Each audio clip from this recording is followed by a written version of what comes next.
Hi, it's Ayub again from iDriveLeeds. Okay, on your driving test, if you are doing your driving test in Leeds Harehouse, you will be coming here to do either a forward or a reverse bay park.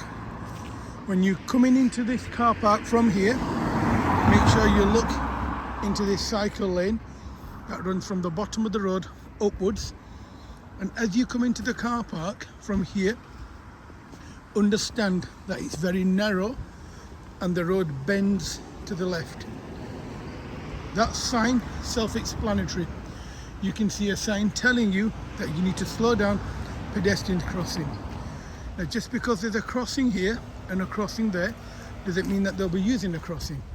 So as you start coming into the car park, start reducing your speed. Now in relation to where you'll be doing the bay park, that's up to your driving examiner. So there's another crossing here, one there. As you come into the car park, you will either do a bay park where this red car is. You would more than likely do a reverse bay park there.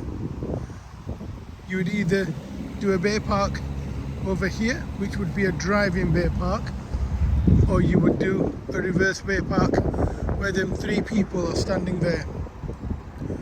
Whatever you're doing, you need to understand here is where people go in and out the car park.